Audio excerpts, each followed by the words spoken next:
ഞാൻ എന്ത് ദ്രോഹം ചെയ്തിട്ടാണെന്ന് അറിയത്തില്ല.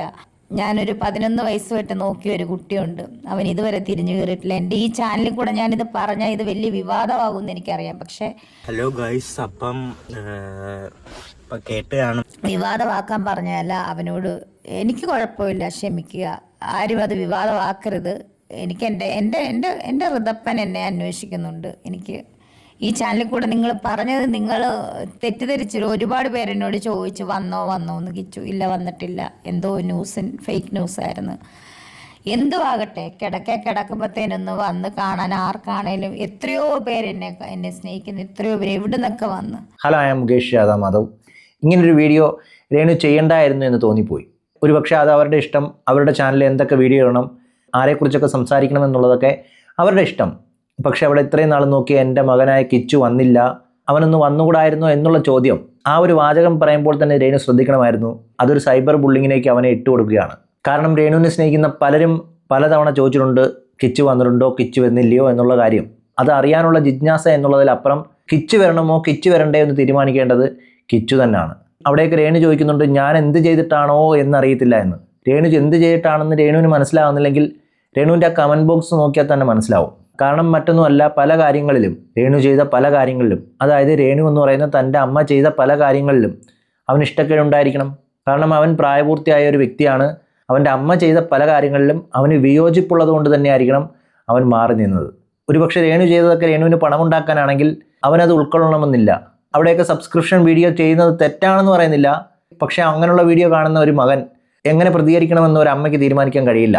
അവന് ചിലപ്പോൾ അവൻ വളർന്നു വന്ന സാഹചര്യം, അതുപോലെ തന്നെ അവൻ്റെ കൾച്ചർ, അമ്മ എന്ന് പറയുന്ന ഒരാൾ സബ്സ്ക്രിപ്ഷൻ വീഡിയോ ചെയ്യുമ്പോൾ ഉണ്ടാകുന്ന വിഷമം, അത് ചിലപ്പോൾ പലരെയും പോലെ അവൻ ഉൾക്കൊള്ളണമെന്നില്ല. ഒരുപക്ഷെ അങ്ങനൊരു വീഡിയോ അവൻ്റെ മുന്നിൽ വെച്ച് തന്നെ പലരും കാണിക്കുകയാണെങ്കിൽ എന്തായിരിക്കുമെന്നുള്ള അവസ്ഥ അവനെപ്പോലെ ആ സാഹചര്യത്തിൽ ആ കൾച്ചറിൽ ജീവിച്ചൊരു വ്യക്തിക്ക് അത് അക്സെപ്റ്റ് ചെയ്യണമെന്നില്ല. അങ്ങനെയുള്ളപ്പോൾ എന്തുകൊണ്ട് വന്നില്ല എന്നുള്ള ചോദ്യം അവിടെ ചോദിക്കേണ്ട ആവശ്യമില്ലായിരുന്നു. ഇതുമൂലം എന്താണ് രേണുവിന് സംഭവിക്കുക എന്ന് വെച്ച് കഴിഞ്ഞാൽ, പലരും സ്നേഹിച്ചു തുടങ്ങിയിരുന്ന രേണുവിനെ പഴയ പല കാര്യങ്ങളും മറന്നിരുന്ന പലരും അതെല്ലാം കുത്തിപ്പൊക്കിക്കൊണ്ടുവരാൻ തുടങ്ങും. അങ്ങനൊരു സാഹചര്യം ഉണ്ടാക്കുന്ന തരത്തിലുള്ള വീഡിയോ ആണ് ഇപ്പോൾ രേണു ഇട്ടത്. എൻ്റെ പേഴ്സണൽ ഒപ്പീനിയനിൽ വേണ്ടായിരുന്നു എന്ന് തോന്നി. കാരണം അവൻ രേണുവിനെ എപ്പോൾ വന്ന് കാണണമെന്ന് അവനാണ് തീരുമാനിക്കേണ്ടത്. അല്ലാതെ രേണു വിചാരിക്കുന്ന സമയത്ത് അവൻ വരണമെന്നില്ല. ഇവിടെയൊക്കെ വേണമെങ്കിൽ പലർക്കും രേണുവിനെ ന്യായീകരിക്കാം. അവരുടെ അവസ്ഥ എങ്ങനെയല്ലേ, ആ അവസ്ഥ കൊണ്ട് പറഞ്ഞു പോയതാണ് എന്ന രീതിയിലൊക്കെ ന്യായീകരിക്കാം. പക്ഷേ ആ ന്യായീകരണത്തിനും അപ്പുറം രേണു എന്ന് പറയുന്ന അമ്മ കിച്ചു എന്ന് പറഞ്ഞ മകനെ സൈബർ ബുള്ളിങ്ങിലേക്ക്, ഇല്ലെങ്കിൽ ഒരു സമൂഹത്തിൻ്റെ മുന്നിലേക്ക് ഇട്ടുകൊടുത്തിരിക്കുകയാണ്. അതും ഒരു ചോദ്യചിഹ്നമായി. നീ എന്തുകൊണ്ട് പോയില്ല, നീ നിൻ്റെ അമ്മയെ കാണാൻ എന്തുകൊണ്ട് പോയില്ല, ഇത്രയും ഒരു മോശമായ ഒരു അവസ്ഥയിൽ കിടക്കുമ്പോൾ എന്തുകൊണ്ട് പോയില്ല എന്നുള്ളൊരു ക്വസ്റ്റ്യൻ അങ്ങോട്ട് ചോദിക്കുകയാണ്. ഇവിടെ ഇതിനോടകം തന്നെ അങ്ങനെ കുറേ ക്വസ്റ്റ്യൻ വന്നിരുന്നു. അവരോടൊക്കെ പറയാനുള്ളത് അത് തികച്ചും അവൻ്റെ സ്വാതന്ത്ര്യമാണ്, അവൻ എന്ന് രേണു എന്ന് പറയുന്ന അമ്മയെ കാണുമെന്നുള്ളത്. എന്തായാലും ഇതിനെക്കുറിച്ച് രേണു എന്താണ് ഉദ്ദേശിച്ചതെന്ന് നമുക്ക് നോക്കിക്കാണാം. പിന്നെ എനിക്ക് ഇൻഫെക്ഷൻ പറ്റാത്തതുകൊണ്ട് മാസ്ക് ഒക്കെ വെച്ചിട്ടാണ് എൻ്റെ റൂമിൽ വാതുക്കെ നിൽക്കുന്നതൊക്കെ. എനിക്ക് ഒത്തിരി കൈത്താങ്ങൽ, എനിക്ക് ഈ അവസരത്തിൽ ഒത്തിരി കൈത്താങ്ങൽ എൻ്റെ വീട്ടിൽ, എൻ്റെ ചേച്ചി, എൻ്റെ ചേട്ടൻ, എൻ്റെ അമ്മ, എൻ്റെ പപ്പ. ഞാനൊന്ന് കരയുമ്പോൾ ഓടി വരും അവർ. അതുപോലെ എൻ്റെ മാനേജർ കരീഷ്മ, മാനേജർ എന്ന് ഞാൻ പറയുന്നില്ല. അതുപോലെ എൻ്റെ സഹോദരൻ, ഇപ്പം ഈ ക്യാമറ എടുക്കുന്ന എൻ്റെ ഒരു സഹോദരനാണ്. അവനൊരു പ്രതിഫലം പോലും ചോദിക്കാതെ. പക്ഷെ എനിക്ക് ഇവരോടൊക്കെ എങ്ങനെയാണ് നന്ദി പറയേണ്ടതെന്ന് എനിക്ക്. പിന്നെ അപ്പുറത്തെ തിരുമേനിയുടെ കൂടെയുള്ള കുട്ടി, അതുപോലെ ഒരുപാട് പേരെന്നെ സ്നേഹിക്കുന്നവരുണ്ട്. അതിൻ്റെ ഇടയ്ക്ക് വാശി കയറി അങ്ങോട്ടും ഇങ്ങോട്ടും വിവാദങ്ങൾ ഉണ്ടാക്കുന്നവരുമുണ്ട്. എനിക്കൊന്നും പറയാനില്ല. ആർക്കും ക്യാൻസർ രോഗം വരരുതേ എന്ന് മാത്രമേ ഞാൻ പ്രാർത്ഥിക്കുന്നുള്ളൂ. ഇവിടെ ഇനി ഈ കാര്യം പിടിച്ച് വിവാദങ്ങൾ ഉണ്ടാക്കാൻ നടക്കുക എന്നുള്ളതും ചിലരുടെ ഒരു അജണ്ടയാണ്. ഒരുപക്ഷെ നമുക്ക് വേണമെങ്കിൽ ഇതിനെ ഈസിയായിട്ട് കാണാം. അതായത് ഒരമ്മ തൻ്റെ ഈ മോശം അവസ്ഥയിലും തൻ്റെ മകൻ തന്നെ കാണാൻ വന്നില്ല എന്നുള്ളൊരു പരിഭവം പറഞ്ഞതായിട്ട് വേണമെങ്കിൽ ഇതിനെ കാണാം. അതുപോലെ തന്നെ വേണമെങ്കിൽ കിച്ചുവിനെ ന്യായീകരിക്കാം. കിച്ചുവിന് മാനസികമായിട്ട് പ്രശ്നങ്ങൾ ഉണ്ടാക്കുന്ന രീതിയിൽ പല കാര്യങ്ങളും രേണുവിൻ്റെ ഭാഗത്തുനിന്ന് ഉണ്ടായതുകൊണ്ടായിരിക്കാം കിച്ചു വരാത്തത്. അതിന് അവനെ കുറ്റം പറയേണ്ട ആവശ്യമില്ല. അത് അവൻ്റേതായ ഇഷ്ടമാണ്. അവൻ എന്ന് തോന്നുന്നു ആ സമയത്ത് പോയി കാണട്ടെ എന്നുള്ള രീതിയിൽ വേണമെങ്കിലും ചിന്തിക്കാം. അവിടെയൊക്കെ പലരും പറയുന്നൊരു കാര്യമാണ്, ഈ ഒരു അവസ്ഥയിൽ കിച്ചു പോയി കാണേണ്ടതല്ലേ, കിച്ചു തൻ്റെ വാശിയും പരിഭവങ്ങളും ഒക്കെ കളഞ്ഞ് പോയി കാണേണ്ടതല്ലേ, അതല്ലേ ഒരു നല്ലൊരു മകൻ ചെയ്യേണ്ടത് എന്നുള്ള ചോദ്യം ചോദിക്കാം. ഈ ഒരു അവസ്ഥയിൽ ഞാൻ കിച്ചുവിനെ കാണുവാണെങ്കിലും അങ്ങനെ തന്നെ പറയത്തുള്ളൂ. ഡാ മോനെ, നീ പോയെന്ന് കാണ്, അവളുടെ അവസ്ഥ കുറച്ച് മോശമാണ്. എത്രമാത്രം വിഷമം നിനക്ക് ഉണ്ടാക്കിയിട്ടുണ്ടെങ്കിലും, ഇല്ലെങ്കിൽ നീ എത്രമാത്രം അനുഭവിച്ചിട്ടുണ്ടെങ്കിലും അതൊക്കെ ഒന്ന് മറന്നു കളാ. നീ അമ്മ എന്ന് വിളിച്ചൊരു വ്യക്തിയല്ലേ. അതുകൊണ്ട് തന്നെ ഏതെങ്കിലും ഒരു സമയത്തൊക്കെ അവർ നിന്നെ സന്തോഷിപ്പിച്ചിട്ടുണ്ടെങ്കിൽ, നീ അമ്മ എന്ന് വിളിച്ചിട്ടുണ്ടെങ്കിൽ നീ ഒന്ന് പോയി കാണൂ എന്ന് പേഴ്സണലി വേണമെങ്കിൽ നമുക്ക് പറയാം. അതിലപ്പുറം ഒരു വീഡിയോയ്ക്ക് മുന്നിൽ വന്നിരുന്ന് നീ അമ്മയെ പോയി കാണണം, അമ്മയെ പോയി കാണാത്തത് തെറ്റാണ്, നീ ചെയ്യുന്നത് ശരിയല്ല എന്ന രീതിയിൽ എനിക്ക് പറയാൻ കഴിയത്തില്ല. അങ്ങനെ പറയുന്നത് ഉചിതവുമല്ല. കാരണം അത് അവൻ്റേതായ തീരുമാനമാണ്. നമുക്കിപ്പോൾ അവനെ പേഴ്സണലായിട്ട് കിട്ടുവാണെങ്കിൽ ഇങ്ങനെയൊക്കെ സംസാരിക്കാമെന്നല്ലാതെ നമുക്കത് നീ ഇങ്ങനെ ചെയ്യണം എന്ന് പറയാൻ സാധിക്കില്ല. അങ്ങനെയുള്ള സാഹചര്യത്തിൽ അവനെ കുറ്റപ്പെടുത്താൻ കഴിയത്തില്ല. പിന്നെ വേണമെങ്കിൽ പലരും ചോദിക്കാം, രേണു പറഞ്ഞത് ശരിയാണോ എന്ന്. രേണു ഈ ഒരു അവസരത്തിൽ ഇതിനെക്കുറിച്ച് പറയേണ്ടായിരുന്നു. കാരണം ഇതിനു മുമ്പ് പല വിവാദങ്ങളും ഉണ്ടായിട്ടുണ്ടായിരുന്നു.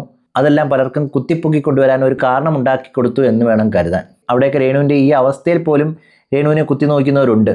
അവർക്കൊക്കെ അങ്ങോട്ടൊരു ആയുധം ഇട്ടുകൊടുത്തതുപോലെയായിപ്പോയി രേണു ഈ ചെയ്ത വീഡിയോ. ഒന്നുകിൽ ഈ വീഡിയോ എടുത്തവർ മനസ്സിലാക്കണമായിരുന്നു ഇങ്ങനൊരു കാര്യം പറയേണ്ട എന്ന്, ഇത് അപ്ലോഡ് ചെയ്തവർ മനസ്സിലാക്കണമായിരുന്നു ഇങ്ങനൊരു കാര്യം പറയേണ്ട എന്ന്.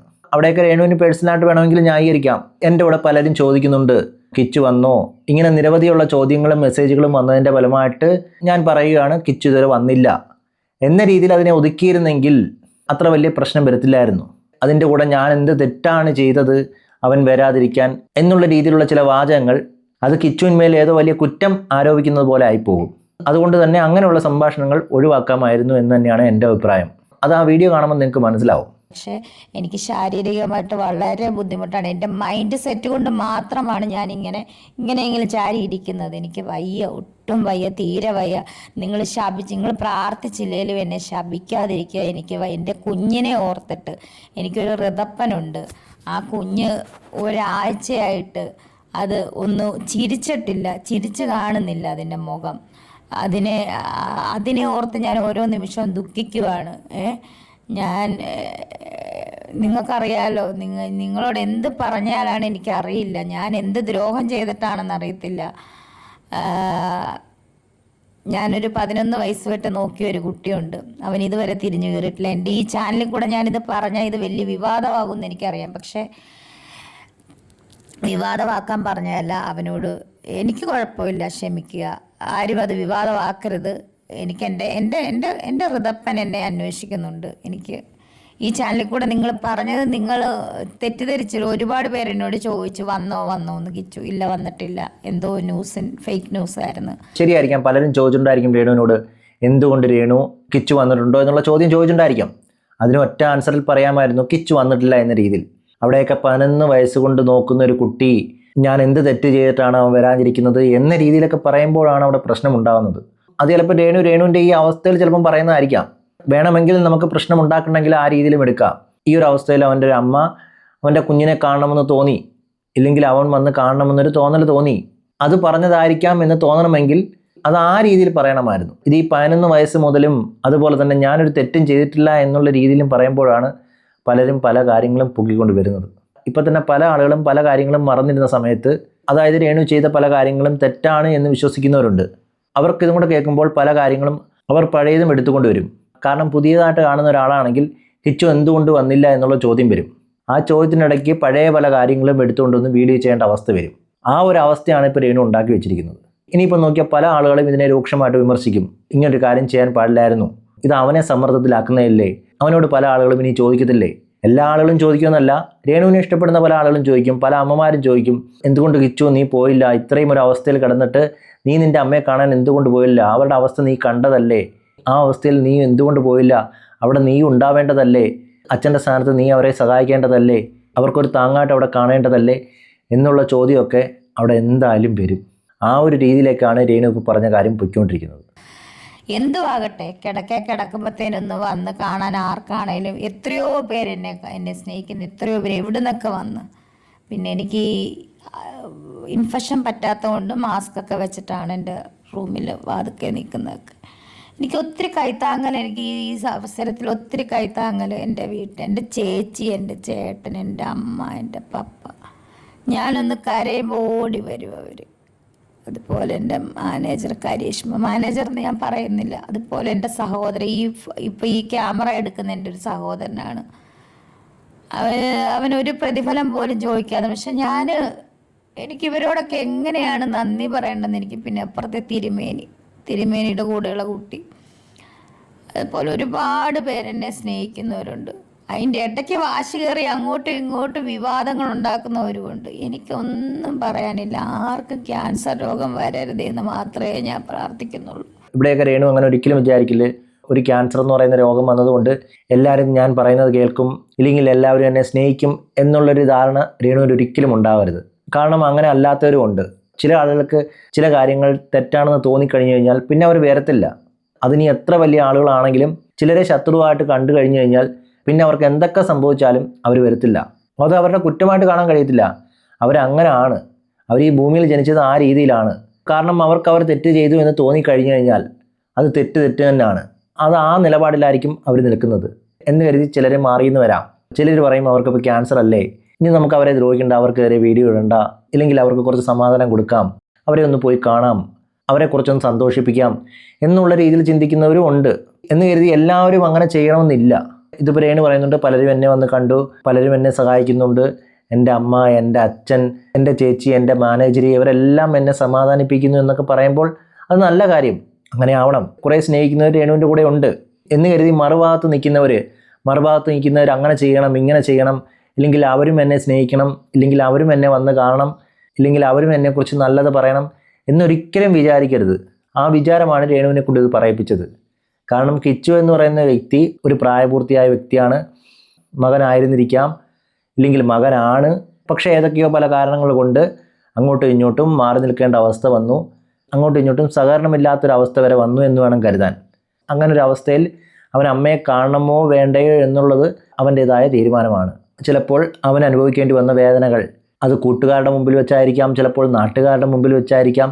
ഇതിനോടകം തന്നെ അവൻ പറഞ്ഞിട്ടുണ്ടായിരുന്നു അവൻ പലതിനും അടിമപ്പെട്ടു പോയിരുന്നു, അത് വലിയ പ്രശ്നങ്ങൾ ഉണ്ടാക്കി, എനിക്കൊരു ദുഃഖമുണ്ടായാൽ പോലും അത് പറയാൻ ആളില്ലായിരുന്നു, അങ്ങനെ ഞാൻ തെറ്റിലേക്ക് പോയിക്കൊണ്ടിരിക്കുകയായിരുന്നു. എന്തായാലും അതിൽ നിന്നൊക്കെ മാറി ഞാൻ ഇപ്പോൾ നേരായ വഴിയിലൂടെയാണ് പോയിക്കൊണ്ടിരിക്കുന്നത്. പക്ഷേ ഇപ്പോഴും പലരും എന്നെ കാണുന്നത് വേറൊരു തരത്തിലാണ്. അതുപോലെ തന്നെ എൻ്റെ കൂട്ടുകാരുടെ അമ്മ പോലും പല രീതിയിലാണ് കാണുന്നത്. അതിൻ്റെ കൂടെ ചിലപ്പോൾ കൂട്ടുകാരുടെ കളിയാക്കലുകൾ വന്നിട്ടുണ്ടാകാം, പലരുടെയും ചോദ്യങ്ങൾ വന്നിട്ടുണ്ടായിരിക്കാം. അത് ചിലപ്പോൾ രേണുവിൻ്റെ പല വീഡിയോകളും കണ്ടിട്ടായിരിക്കാം. അങ്ങനെയുള്ള അവസ്ഥകളിൽ അവന് വിഷമമുണ്ടാക്കുന്ന രീതിയിലുള്ള പല കാര്യങ്ങളും ഉണ്ടായിട്ടുണ്ടായിരിക്കാം. അത് ചിലപ്പോൾ രേണു അറിയുന്നില്ലായിരിക്കാം, ചിലപ്പോൾ അറിയാതെ പോയതായിരിക്കാം. അങ്ങനെയുള്ള അവസ്ഥയിൽ അവൻ വന്നില്ല, എല്ലാവരും വന്നില്ലേ, എന്തുകൊണ്ട് അവൻ വന്നില്ല, അവനൊന്ന് വന്ന് കണ്ടുകൂടായിരുന്നോ എന്നുള്ള ചോദ്യം അത് ഒഴിവാക്കാമായിരുന്നു. അവിടെ ആളുകൾക്ക് പലർക്കും അറിയാം എന്തുകൊണ്ടായിരിക്കും അവൻ വരാത്തതെന്ന്. അതുകൊണ്ട് തന്നെയാണ് ആളുകൾ ചോദിക്കുന്നത് അവൻ വന്നോ, അവൻ വന്നില്ലയോ എന്ന്. അല്ലാത്ത പക്ഷം ആരും അങ്ങനെ ചോദിക്കേണ്ട ഒരു ആവശ്യമില്ല. ആ ചോദ്യം തന്നെ ചോദിക്കുന്നത് തന്നെ അതുകൊണ്ട് തന്നെയാണ്. ജിജ്ഞാസയിൽ ചോദിക്കുകയാണ് അവൻ വന്നോ, എല്ലാം മറന്നവൻ വന്നോ എന്നുള്ള ചോദ്യം വരുന്നത്. അല്ലെങ്കിൽ അവിടെ നോർമലായിട്ടുള്ള സ്ഥിതിയാണെങ്കിൽ അങ്ങനത്തെ ചോദ്യം ആരും ചോദിക്കത്തില്ലായിരുന്നു. അവിടെയൊക്കെ ഈ വീഡിയോ എടുത്തവരായാലും അത് അപ്ലോഡ് ചെയ്തവരായാലും അക്കാര്യങ്ങളൊന്നും സൂക്ഷിക്കാമായിരുന്നു. കാരണം രേണുവിൻ്റെ മാനസികാവസ്ഥ കൊണ്ട്, ഇല്ലെങ്കിൽ മനസ്സിലെ വിഷമം കൊണ്ട് പറയുന്നതായിരിക്കാം. കാരണം എൻ്റെ അമ്മയൊക്കെ ആണെങ്കിൽ ചീത്ത വിളിച്ചായിരിക്കും പറയുന്നത്, ഇത്രയും നാളെ വരാഞ്ഞത്, നീ എന്താടാ ഇപ്പോഴാണ് അവിടെ വരുന്നത്, എത്ര നാളുകൊണ്ട് ഞാനിവിടെ കിടക്കുന്നു എന്നുള്ള രീതിയിൽ ചീത്ത വിളിച്ചായിരിക്കും ചോദിക്കുന്നത്. അത് അമ്മമാരുടെ വിഷമം ആ രീതിയിൽ പറയുന്നതേ ഉള്ളായിരിക്കും. അവിടെയൊക്കെ വേണമെങ്കിൽ ഒരു അമ്മയുടെ വിഷമത്തിലൂടെ പറഞ്ഞതാണ് എന്ന രീതിയിൽ വേണമെങ്കിൽ ഇതിനെ എടുക്കാം. പക്ഷേ സാഹചര്യം വ്യത്യസ്തമാണ് എന്നുള്ളത് കൂടി ഓർക്കേണ്ടതായിരുന്നു. ഈ വീഡിയോ അപ്ലോഡ് ചെയ്യുന്നവരായാലും വീഡിയോ എടുത്തവരായാലും അതൊന്ന് ശ്രദ്ധിക്കണമായിരുന്നു. നിങ്ങൾ ഓർക്കും ഞാൻ എന്നെ ഇങ്ങനെ കിടക്കുന്നത്, എനിക്ക് നേരെ ഇരിക്കാൻ വയ്യ. ഇരുന്ന് കഴിഞ്ഞാൽ ഞാൻ ഛർദ്ദിക്കുക തന്നെയല്ല, വയറ് ലൂസ് മോഷനാണ്, തലകറക്കമാണ്, പെടലിയെല്ലാം പൊട്ടി, പെടലിയുടെ സൈഡെല്ലാം പൊട്ടി. ഇന്നാണ് ഞാൻ കാണുന്നത്, തൊണ്ടയുടെ ഇവിടെ പൊട്ടി. അങ്ങനെ കുറച്ച് പ്രശ്നങ്ങളാണ്. അതുപോലെ ഇന്നിപ്പോൾ എന്താണ്ട് നിങ്ങളൊക്കെ ഒരുങ്ങിയിരിക്കുന്നതന്നെ ഇത് ഈ പിക്ക് ലൈന് ഒന്ന് ജസ്റ്റ് ഒന്ന് ബ്ലീഡിങ് ആയിരുന്നു ചെറുതായിട്ട്. അപ്പോൾ ഞാൻ ബാത്റൂമിൽ എങ്ങാണ്ട് പോയപ്പോൾ ഫ്ലഷ് ചെയ്തപ്പോൾ എങ്ങാണ്ട് പറ്റിയതാണ്. അപ്പോൾ ഇന്ന് ഹോസ്പിറ്റലിൽ പോയി അത് ക്ലീൻ ചെയ്ത് നഴ്സുമാർ. അപ്പോൾ അവർ പറഞ്ഞു ഇനിയിപ്പോൾ ഇങ്ങനെ എന്തെങ്കിലും വന്നാൽ അത്രയും ദൂരം വരണ്ട, ഇവിടെ എവിടെയെങ്കിലും ക്ലീൻ ചെയ്യാൻ പറഞ്ഞു ഡോക്ടർ നഴ്സുമാർ. നമ്മളങ്ങ് ചെന്ന് അപ്പം ഞാൻ പറഞ്ഞു വന്ന് ഫസ്റ്റ് കീമോ എന്ന് പറയുമ്പം കീമോ എന്ന് ഞാൻ കേട്ടിട്ടുള്ളതല്ല, നമുക്ക് അനുഭവിച്ചിട്ടില്ല നമ്മളിന്ന് വരെ. അപ്പോൾ ഒരു പേടി ഉണ്ടായിരുന്നു. പിന്നെ ഞാൻ ആലോചിച്ചു ക്യാൻസർ, സത്യം പറഞ്ഞാൽ ക്യാൻസറിനെ എനിക്ക് പേടിയില്ല. പക്ഷേ ഈ അവസ്ഥ, ഈ വേദന, എൻ്റെ കുഞ്ഞ്, എൻ്റെ വീട്ടുകാർ, എൻ്റെ ചേച്ചി, ചേട്ടൻ, എൻ്റെ സഹോദരങ്ങൾ, എനിക്ക് ചുറ്റും നല്ല കുറച്ച് ആൾക്കാർ, എക്സ്പെഷ്യലി കരീഷ്മ, എൻ്റെ ചേച്ചി, കുറച്ച് പേരുണ്ട്, എൻ്റെ ചേട്ടാപ്പി, സച്ചു, എനിക്ക് പേര് പറഞ്ഞാലാണ് പപ്പ, അമ്മ, ഋതപ്പൻ, ലുതിയ, മലം, ഇവരുടെ വേദനയാണ് എനിക്ക് സഹിക്കാൻ പറ്റാത്തത്. ഇവിടെയൊക്കെ രേണു കാണുന്നത് ചിലപ്പോൾ ഇവരുടെ മാത്രം വേദനകളായിരിക്കും. പക്ഷെ പലരും മറിഞ്ഞിരുന്ന് രേണുവിനെ സ്നേഹിക്കുന്നുണ്ടായിരിക്കും, രേണുവിൻ്റെ ഈ ദുഃഖത്തിൽ വിഷമിക്കുന്നുണ്ടായിരിക്കാം. ഒരുപക്ഷെ കിച്ചു എന്ന് പറയുന്ന വ്യക്തിയും വിഷമിക്കുന്നുണ്ടായിരിക്കാം. അവനത് പുറത്ത് കാണിക്കാതെ കൊണ്ട് നടക്കുന്നതായിരിക്കാം. അത് ചിലപ്പോൾ രേണു അറിയണമെന്നില്ല. കാരണം അത്ര മനുഷ്യത്വമില്ലാത്തവരല്ല ഇവിടെയുള്ള ജനങ്ങളെല്ലാം. ഇവിടെയൊക്കെ പലരും ഇതിനു മുമ്പ് രേണുവിനെ രൂക്ഷമായിട്ട് വിമർശിക്കുന്നത് ഞാൻ കണ്ടിരുന്നു. അവരിൽ പലരും ഇപ്പോൾ വീഡിയോ ഇടുന്നത് രേണുവിനെ അനുകൂലിച്ചാണ്, ഇല്ലെങ്കിൽ രേണുവിന് ഇങ്ങനെ സംഭവിക്കല്ലേ, രേണുവിനോട് എത്ര ദേഷ്യം തോന്നിയിട്ടുണ്ടെങ്കിലും ഇപ്പോൾ ഈ അവസ്ഥയിൽ രേണുവിന് വേണ്ടി പ്രാർത്ഥിക്കുന്നു എന്ന് പറയുന്ന പല ആളുകളുമുണ്ട്. അവരെയൊന്നും ചിലപ്പോൾ രേണു കാണുന്നില്ലായിരിക്കാം. രേണുവിൻ്റെ കൺമുന്നിൽ നടക്കുന്ന സ്നേഹങ്ങൾ മാത്രമായിരിക്കും കാണുന്നത്.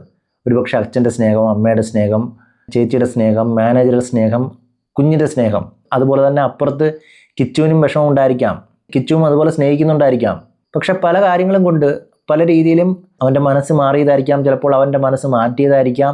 ഏത് രീതിയിലായാലും അവൻ്റെ മനസ്സ് മാറിയിട്ടുണ്ടായിരിക്കാം. എന്ന് കരുതി കിച്ചു എന്ന് പറയുന്ന വ്യക്തി ഒരു മനുഷ്യത്വമില്ലാത്ത കുട്ടിയാണെന്നോ ഒന്നും വിചാരിക്കേണ്ട ആവശ്യമില്ല.